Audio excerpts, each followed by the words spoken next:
L'entretien de ce dimanche C'est politique a reçu le président du groupe parlementaire du Bloc républicain, Hassan Seibou. Depuis jeudi 16 février 2023, les 28 députés du Bloc républicain ont choisi le suppléant de Biotchane pour conduire les activités du groupe parlementaire. Pour cette 9e législature, comment ce parti oriente-t-il ses actions au Parlement? Hassan Seibou. Sous de bons auspices et sous des auspices de confiance absolue. Et en plus, nous avons des défis qui nous ont amenés à nous engager politiquement et à nous engager derrière le gouvernement.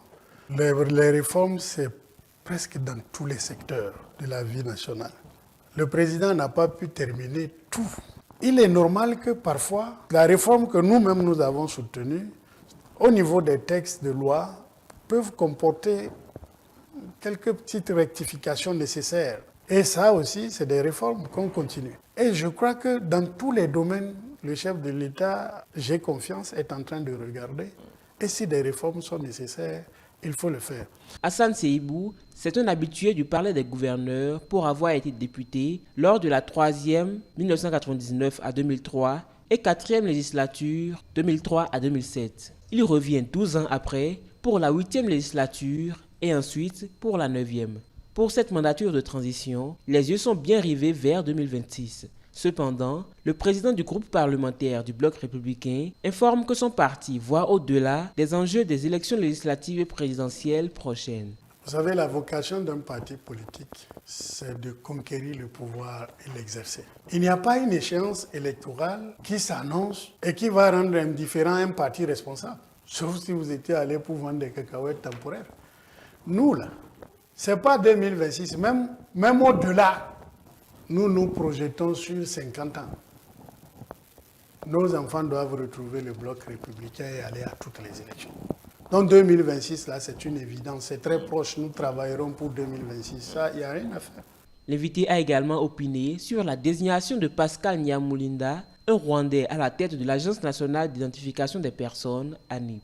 Selon lui, cela ne pose aucun problème puisque d'autres Béninois sont cadres dans d'autres pays. Cette même idée a été défendue par Jules Léandre Kitty sur le duel. Lorsque des Béninois sont nommés à des postes de responsabilité, à des postes stratégiques dans d'autres pays, nous en sommes fiers.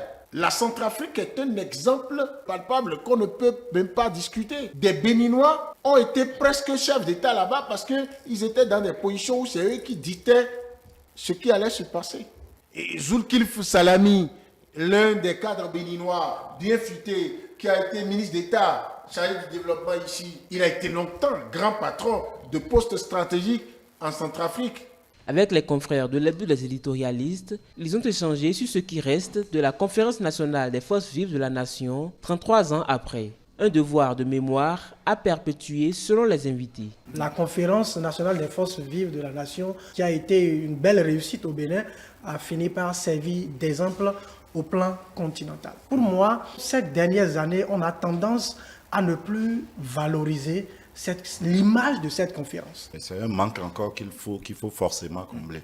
On a quand même des gestionnaires de patrimoine au Bénin. Oui. Il y en a de très talentueux. Il y a néanmoins ce manque de littérature autour de cet événement. Que les autorités du ministère de l'enseignement primaire, qu'ils voient dans quelle mesure mettre quand même un pan de cette histoire-là, qui est quand même une occasion de renaissance du peuple béninois, oui. Et il faudrait quand même qu'on puisse l'immortaliser. Ils ont également discuté des nouveaux noms des équipes sportives béninoises. Loin d'être des noms magiques, les invités insistent sur la qualité de travail et de la discipline des joueurs.